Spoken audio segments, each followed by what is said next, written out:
This NHL draft was already going to be chaotic to predict, but with the New York Islanders winning first overall, really everything has changed. Now, I've already put out my top 21 post-lottery NHL mock draft, but I wanted to go through a newly released prediction ranking from Craig Button, who always seems to have some of the most interesting opinions out there. But with how all over the place this draft class is, what is Craig Button thinking inside the top 16? What are his full predictions, and how does it compare to mine? Well, make sure you watch till the end as we go through all the prospect talk here today, and hit that subscribe button for you for all the draft content leading up to the draft this summer that you won't want to miss. A lot of scouting reports especially are going to be coming up over the next month. They're going to be really crucial for you to understand this draft class. And let's get started with the mock draft review here. First, starting out with the headline saying that for Button's mock draft, the Islanders take Matthew Schaefer at number 1, just like I had in my predictions. Now, we've talked about this number 1 pick quite a bit already on the channel, whether it be in my post-lottery mock draft or with the Islanders' first overall pick video, but ultimately, I do believe Matthew Schaefer is just the best fit for what the Islanders need long-term.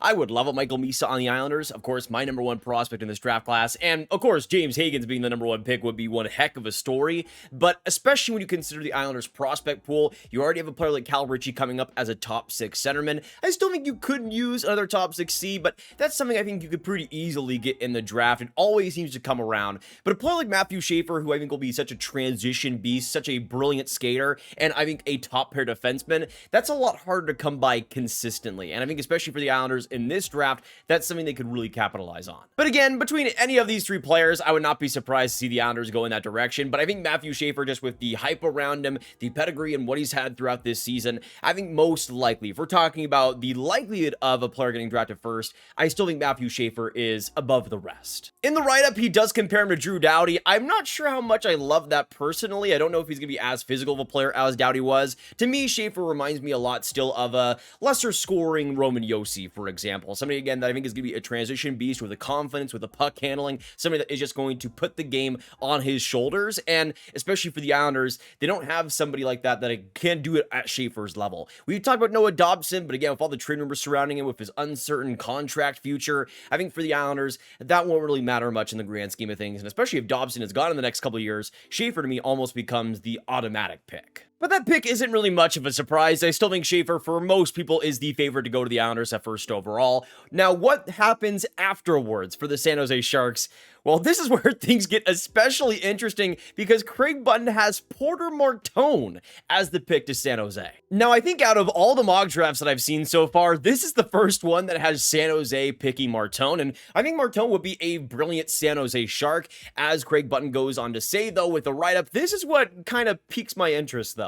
With what Craig Button writes, he says Mike Grier is building a team. He's got Will Smith, Lachlan Celebrini up the middle of the ice. He's got a stud defenseman in Sam Dickinson. He doesn't have anybody like Porter Martone, and then goes on to compare him to Brady Tkachuk. You want that type of player. My big reservation with this is that if you watched really any of San Jose this year, you would know that Will Smith was on the wing with Lachlan Celebrini on that first line. Those two were absolutely dynamite together, and honestly, I just don't see Will Smith as a center long term. The defensive ability, I just don't think is there long term. I don't think he's gonna be much of a face-off guy either. I think he just looked a lot more confident on the wing, and especially with Celebrini, those two are such a dynamite match that I don't see any reason to separate them. So I think saying that when I think Will Smith is your first line right wing going forward, plus you have a player like Kasper Haltinen, who is this big body as a big power play quarterback as well, I think coming up as potentially a second line type guy, and I would agree, having a Porter Martone there would certainly boost things, but compared to the need of a second line definitive center, I just don't think it's even close. I like Porter Martone a lot. I think he would be unreal in San Jose, and I do agree they don't have anybody up to his specific level,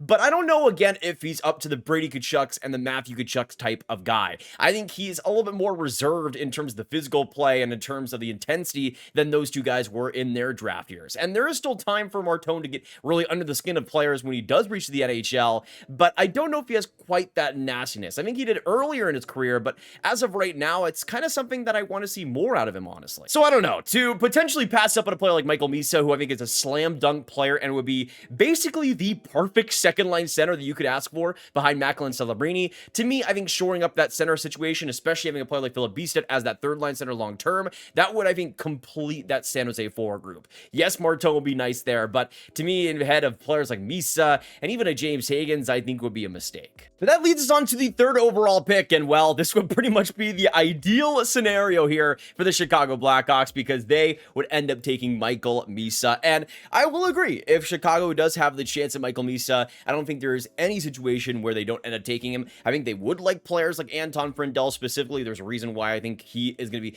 at 3rd overall for them. But that's because I see Matthew Schaefer and Michael Misa being the 2 picks beforehand. I really don't see there being a situation where Chicago ends up with him unless they trade up in the draft, which very well could happen. But I mean, this would be a perfect situation for the Blackhawks. Exactly the type of center I think they need to bring into that organization. And again, if you want to have somebody to be stable behind Connor Bedard, that's the exact type of presence I think they could use more of. And I think would be perfect. I mean, I think he could be in a situation where he could even be the first line center if you don't really have faith in Bedard being a true centerman long term. There's versatility there that I think Misa does bring to that organization. And again, I don't think there's really any other way they could possibly go. Now, the rest of this top 5 is something I want to talk about here because the next 2 picks fascinate me. First, you got James Hagens going to the Utah Hockey Club, and then at number 5, Jake O'Brien being the pick for the Nashville Predators. And this is where things got especially crazy for me. First things first, I would be genuinely flabbergasted if the Utah Hockey Club were to take James Hagens,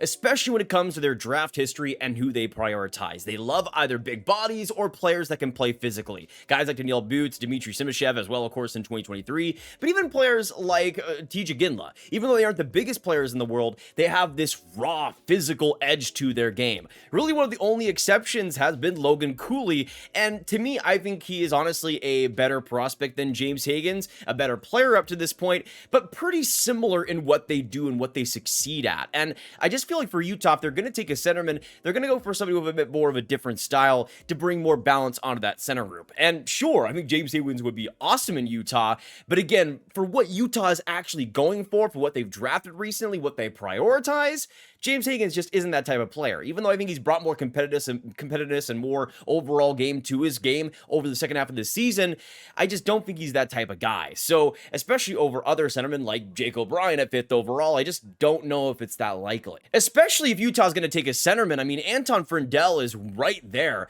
Somebody that, again, like a Ginla, isn't absolutely humongous, but has this physical edge to him, this maturity that I think Utah especially would appreciate. So if they aren't going to have the opportunity to play like Porter Martone, and maybe they go for a center there, for me, an Anton Frondell makes a lot more sense than James Hagens does. And I would love to see James Hagens, again, in this top 4 going to Utah. I think it would be a really interesting fit, but in terms of what Utah wants, realistically, I just don't know about that. Then we go into that 5th overall pick, and this is another situation where if Anton Frondell was available, I really don't know how the Nashville Predators don't end up taking him. I think he's the exact type of player they want to bring into that roster, and if they don't have the chance at a player like Hagens or a Michael Misa or a Matthew Schaefer, I think Anton Frondell also makes a lot of sense for him. The physical attributes, how he was playing in the Allsvenskan this year, I think Nashville's one of the teams out there that would be gravitating to that the most. Though, I will admit, Jake O'Brien is a favorite of mine. I love him in this draft class, so I wouldn't mind him at 5th overall, but it would surprise me because even though O'Brien is a bigger center at 6'2", 170 pounds,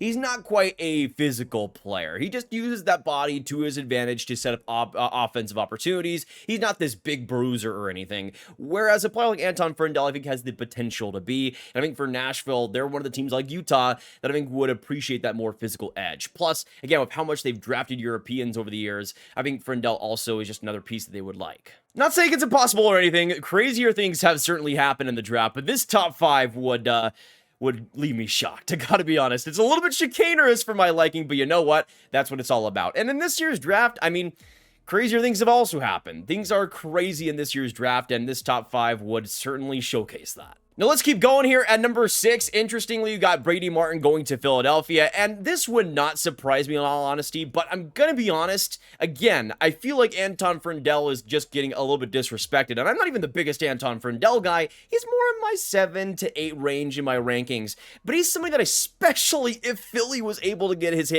their hands on him, I see no situation that they don't take Frondell. Obviously, Brady Martin, I think, would really be a player they would want, and might be their second choice or third choice maybe, but again, I think a player like Denoye especially would be maybe the second option if Frondell was gone, but especially Frondell, man. I mean, that is somebody I think the Flyers would especially try to trade for, in all honesty, if they could. And screw it, let's just go for the rest of the top 10, revealing it here, because you have Brady Martin at 6 to Philly, then you have Caleb Denoye going to Boston at 7, Anton Frondell going to Seattle at 8, then Buffalo getting Ratty Murka, and then number 10, finishing us off, is Lyndon Lakovich going to the Anaheim Ducks. This is kind of my interesting hypothesis with at least the centers in this range, because for me, I think the priority order for most teams is going to be Frondell, then Denoye, then a player like Martin and O'Brien being in the same similar range. But again, it does come down to the teams at hand, and if a player like Brady Martin goes as high as 6th overall, then that really leaves a lot of the dominoes to fall afterwards. I think this is going to be very interesting, but honestly, Anton Frondell being the last picked out of the Denoye, Martin, O'Brien crop would really shock me. It wouldn't be the craziest thing in the world, but especially after teams like Boston and Philadelphia, I feel like Frondell would just be such an obvious pick for them. I do think these teams taking centers is what's going to happen. Teams like Nashville, Philly, Boston, I think that is very realistic. But I will say, Seattle taking Frondell, to me, I just don't really quite see. They already have Beniers, they already have Shane Wright, they already have Berkeley Ketton. If they take another centerman in the top 10,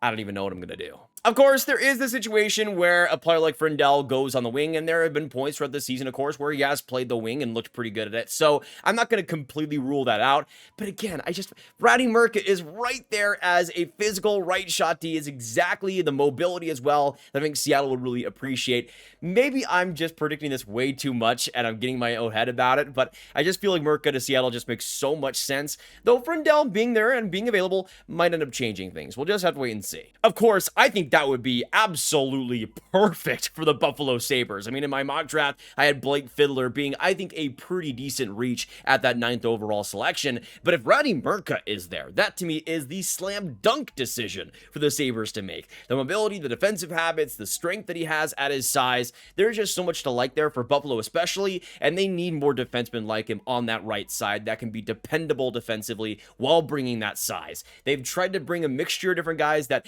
have the same sort of attributes, but the actual play behind it hasn't quite been there. If the Sabres get a player like Murka, though, that is just what the doctor ordered for that defense, and especially, I mean, I think they could use a prime Ratty Murka this year. I mean, he is exactly what they need. I will say, too, Landon Lakovic going to Anaheim is interesting. I think Lakovic will end up sliding in this draft a little bit for me, but I think Anaheim is one of the few teams out there that could end up taking him inside that top range, but what are the only teams there? I mean, he has big size, big opportunistic style, great on the rush, similar, I would say, to a Beckett Seneca, though I don't know if as much of a runway. It'll be interesting to see what the Ducks do, especially with their pick, because they are all over the place. I think I've drafted like 5 different guys for them in the mock drafts over the last year because they could go in so many different directions.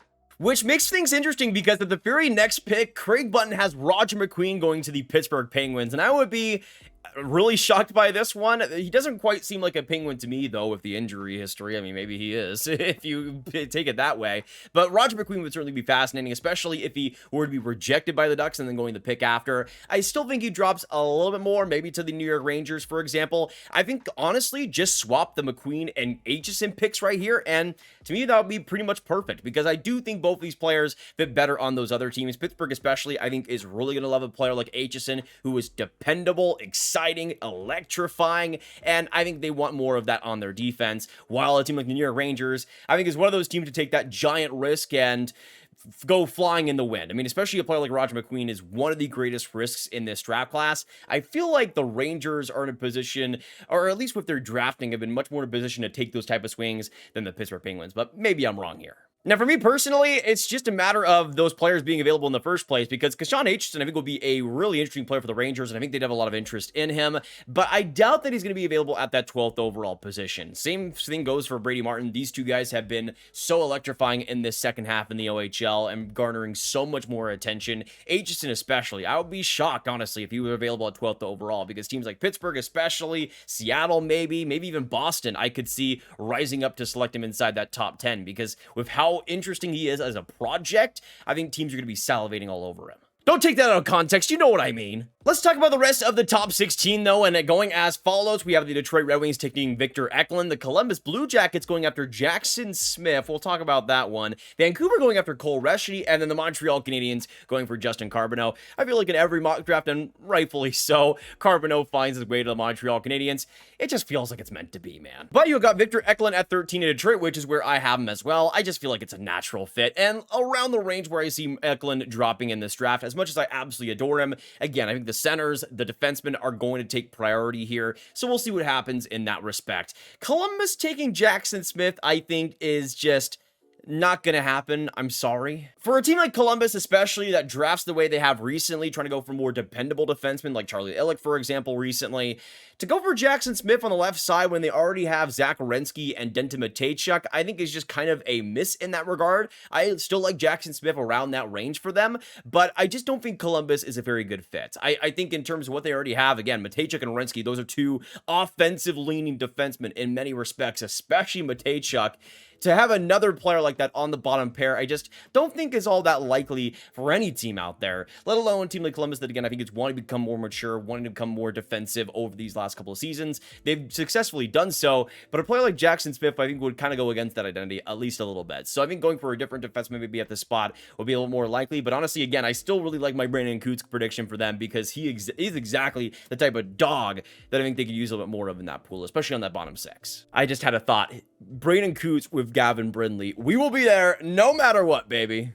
Now, number 15, this one's interesting because Craig Button goes with Cole Reshney for the Vancouver Canucks. And in my mock draft, I also have them going for a center in Eric Nielsen out of Sweden, which I think is just a Vancouver Canucks pick in general. Cole Reshney, though, I think would be really exciting for them.